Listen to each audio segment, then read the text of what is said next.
cynical terrorist attack or FSB staging. There is a complete degradation of law enforcement and special services in Russia. Who made a mass shooting in a concert hall? I think that this attack was organized by Russian special services. And most importantly, who benefits from it?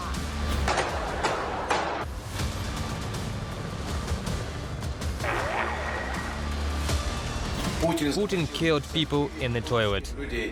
The largest terrorist attack in the last 2 decades, Friday evening in Moscow turned into a bloody massacre, mass shooting and fire engulfing a concert hall. Almost 150 dead, half a thousand wounded, and the special forces who were in no hurry to rescue the hostages and the inaction of the National Anti-Terrorism Committee awarded a strict compliance with an order, see more in a special report. Shooting at picnic, who is behind the attack at the Crocus City Hall.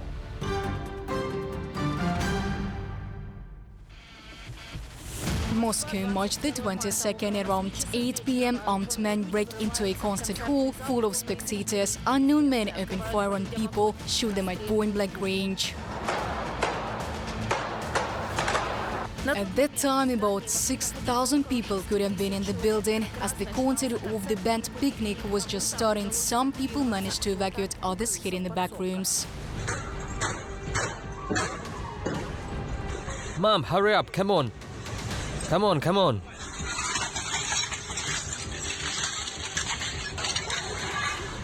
Meanwhile, the unknown men with weapons in hands were already on the doorstep of the auditorium. Someone ordered to close the doors. Close the door! Close the door!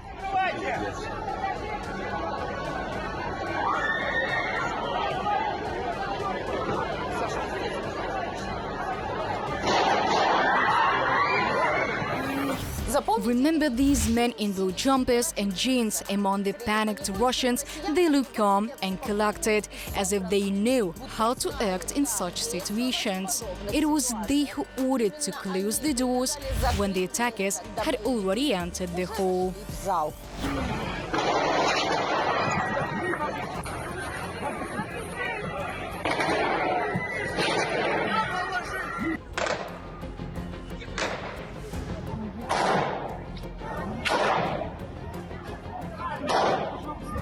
They set the hall on fire. They set us on fire. We are on fire.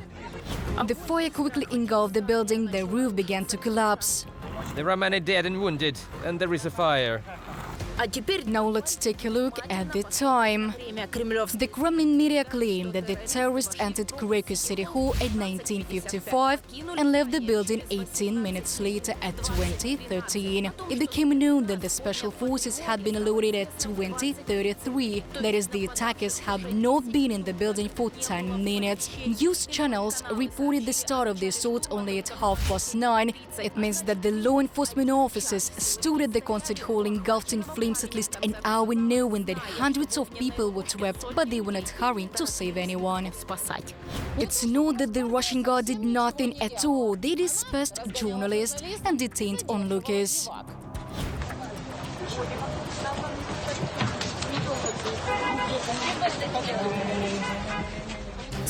Look, instead of storming the flaming Crocus City Hall and arresting terrorists, special forces are pointing guns at reporters.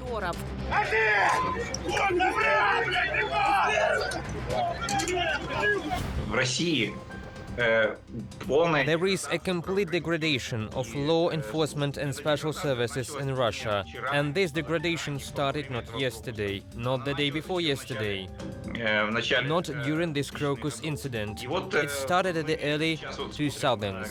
And now we are looking exactly what it's become. The firemen, the firefighters who came didn't go into the building because they were waiting for the police and Rosgvardia, which is trained to disperse the demonstration. Instead of surrounding this building and trying to organize some kind of detention, they started dispersing people. That's what they've been trained for to do in the recent years. While dispersion of people could be explained by the habit, the rest of the facts raise many questions that the authorities do not want to answer. Questions that destroy the Kremlin's version of events. Questions that we are about to ask. Before the terrorist attack that took place in the evening, a huge force of Rosgvardia and other law enforcers was deployed to the Crocus City Hall in the afternoon. It was allegedly reported that various criminal groups from the Caucasus and Central Asia were going to fight there. Allegedly, they were going to have some fisticuffs, maybe even a shootout, and so the Rosgvardia appeared.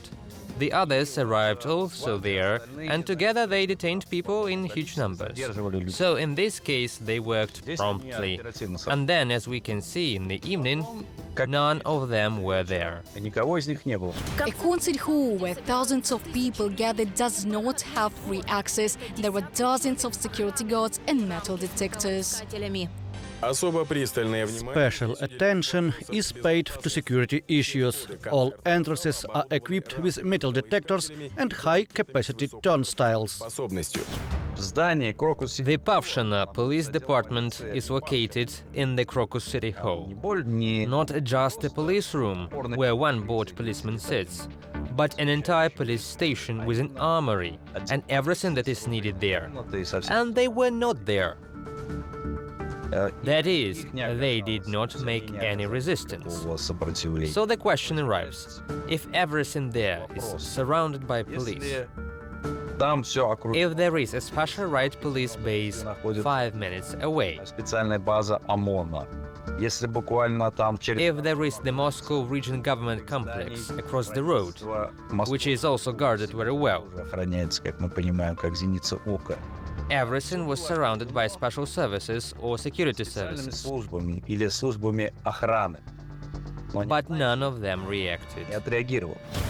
Although the Russian authorities and only the security forces knew about a possible terrorist attack long before the tragedy, the first warnings came on March the 7th from the US. The embassy is monitoring reports that extremists are planning to attack large meetings in Moscow, including concert in the near future. They were warned by their allies, the Iranians, in late January and early February. And this information from Iran was passed on to Russia. Then intelligence information was received by the Intelligence Directorate in Syria. It was also confirmed that a terrorist attack was being prepared in early March. In fact, before the terrorist attack, foreign embassies passed not only public information, but also through secret channels. But the Kremlin defiantly ignored all the warnings. I should also like to remind the recent provocative statements by a number of official Western organizations about the possibility of terrorist attacks in Russia. All of this resembles outright blackmail and an intention to intimidate and destabilize our society. You are well aware of this, and I won't go into details now. But maybe it was grandstanding to lull the vigilance of attackers, and behind the screen of ostensible calm, anti-terrorist work was going on. After all, in Russia, security is above everything else. Even at Navalny's funeral, they had 2 law enforcement officers per person, so the whole National Committee for Terrorism Control worked hard all this time and missed the location of the terrorist attack. No, as it turned out later, the Kremlin special services knew that the attack would be on the Crocus City Hall. More than 2 weeks before terrorists staged a bloody attack in the suburbs of Moscow, the US government told Russian officials that Crocus City Hall, a popular concert venue, was a potential target, according to US officials familiar with the matter.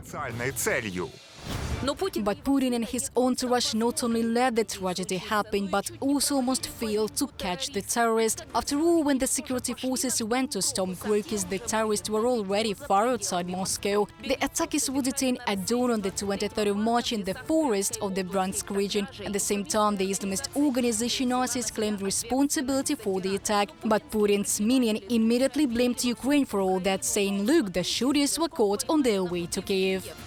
But the Kremlin forgot to send the instruction to its accomplice Lukashenko. He confessed in front of journalists that the terrorists were on their way to Belarus, but there the border was locked, so they turned to Ukraine. Well, they understood that it was impossible to come to Belarus, because in the first minutes of the battle situation, we brought into action our units instantly. So they couldn't get in and turned to the Ukrainian border, the Ukrainian-Russian border. But the propaganda flywheel has already spun and has begun to produce new irrefutable evidence of Ukraine's involvement in the attack. In the terrorist films, they allegedly found images of a soldier of the Ukrainian armed forces against the background of destroyed houses, a famous stamp with the Russian warship and a photo of Ukrainian symbols. During interrogations, the detainees confirmed that they were going to Kiev for money on the orders of the curator.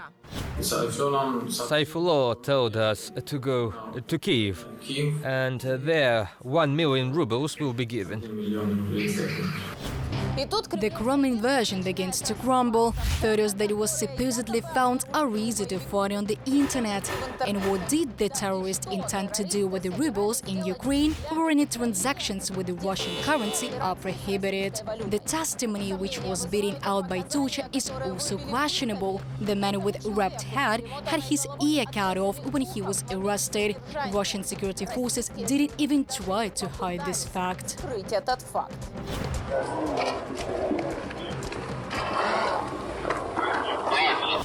By the way, do you not think this person in the video is familiar? Remember the man in blue?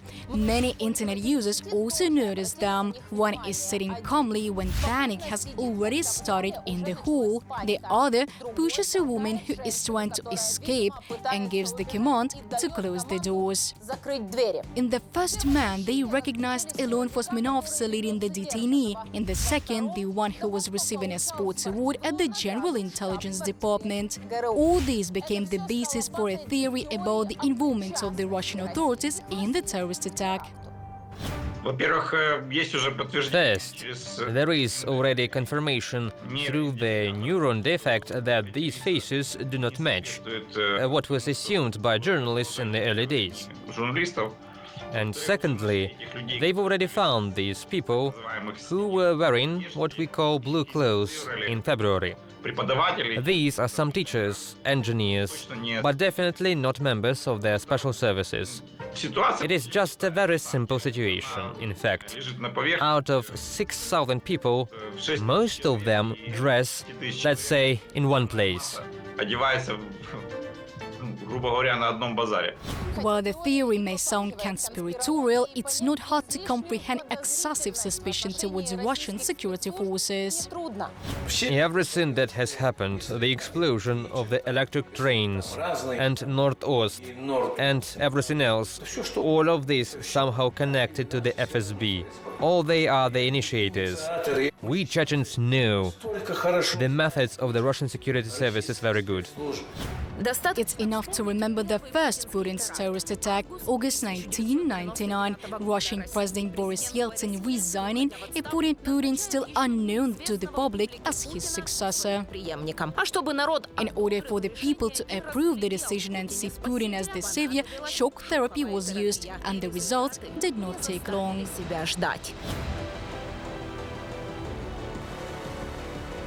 On September the 9th, in the middle of the night, an explosion occurred in a house on Guryanova Street. The building was folding like a house of cards. People were afraid of falling asleep at night, controlling the yards. A week after the tragedy, the high-rise that was destroyed was quickly demolished.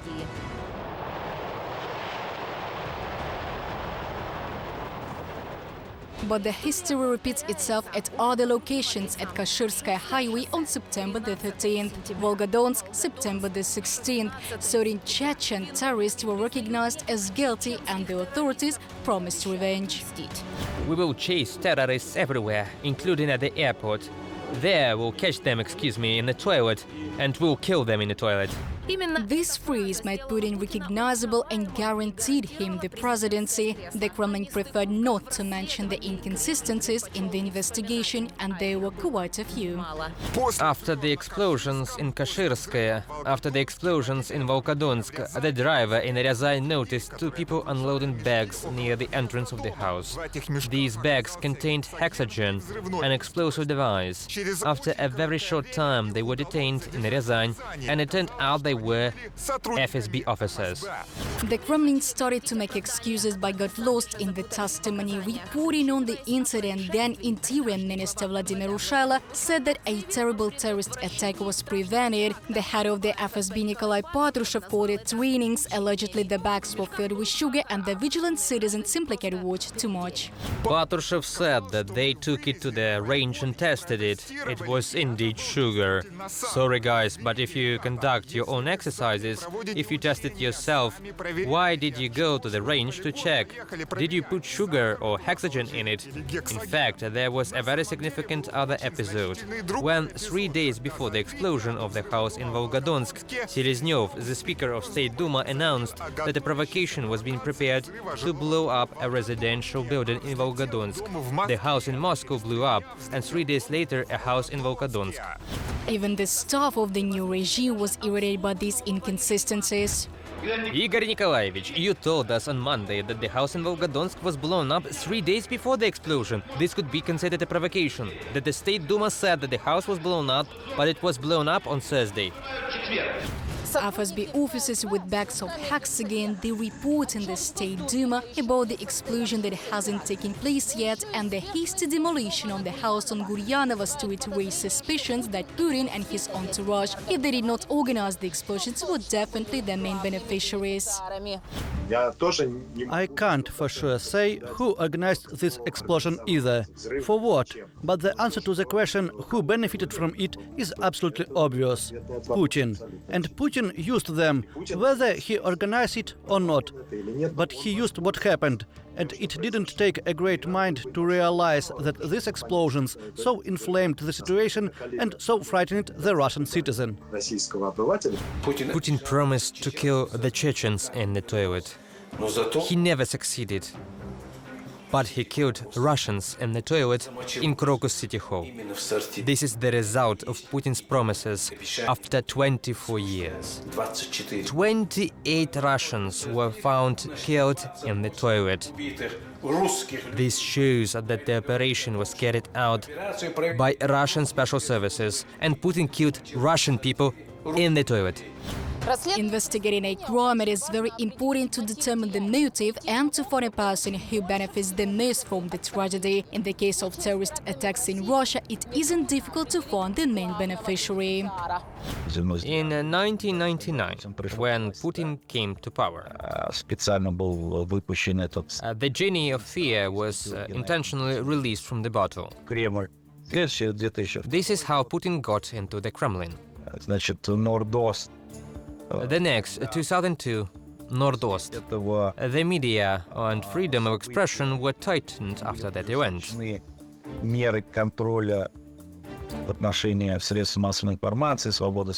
In 2004, this one led to the cancellation of the election of governors in Russia. After each terrorist attack, the grip of Putin's regime tightened more and more. The security forces were given more and more powers, and instead of real investigations, the perpetrators were assigned to people undesirable to the Kremlin. The attack at the Crocus was no exception, despite the fact that the terrorist organization ISIS took responsibility for the tragedy. Putin stands his ground.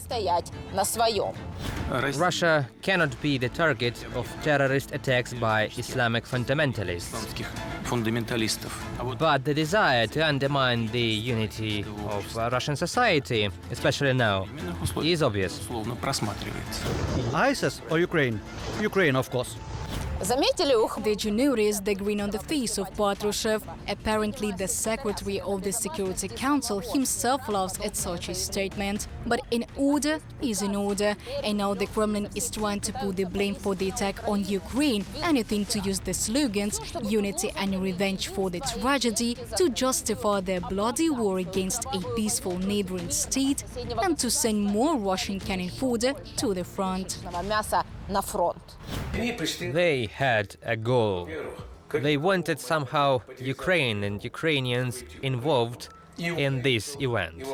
And secondly, they started a program of persecution of Muslims. On the one hand, they give them citizenship, they are accepted, and immediately the mechanism of pressure and persecution begins to operate, and actually driving them into very difficult conditions, bringing false cases against them, fabricated cases, and making them face the fact or being imprisoned or going to the front. This all confirms the version that this attack was prepared under, let's say, the coordination of the Russian security services. And the Russian security services knew exactly what was going to happen, when it was going to happen. The fact that the Russian Federation is now trying to somehow excuse itself from involvement in the organization of this terrorist attack is simply a continuation of Russian propaganda, nothing more. And we actually see that this is a terrorist attack. It just lies in the backdrop of the tradition of the bloody Putin regime. This regime requires more blood, not just at the front line. A month before the terrorist attack, there was a discussion in Russia about the return of the death penalty. At that time, the population received the idea ambiguously. Now the regime got, or it's better to say made, arguments for itself. The need to abolish the moratorium on the death penalty was discussed almost immediately by the Speaker of the State Duma Volodin, leader of Spravedlivaya Russia Mironov, head of the Human Rights Council under Putin, Fedotov, spoke about it despite the fact that he, of course, must protest against it due to his functional and formal status. But we see that there was a directive from high authorities to work on this issue and prepare public opinion. Who will be subject to the death penalty? Well, clearly designated terrorists. And then there is high treason. Many people are in jail in Russia for high treason. Scientists, public figures, journalists. And the death penalty will be used against them. This is to further intimidate those people who are resisting Putin's system that oppose the war. The Putin regime relies on the blood of Russians, turning tragedies into a tool for controlling the masses. Every time the Kremlin needs to justify another tightening of the screws or in a war, terrorist attacks occur. And every time they are not properly investigated, they just appoint guilty people who are convenient for Putin. The case in Crocus City Hall was no exception. The Kremlin allowed the death of 150 people in order to get carte blanche to kill thousands. Ksenia Barvinenko, Special Report.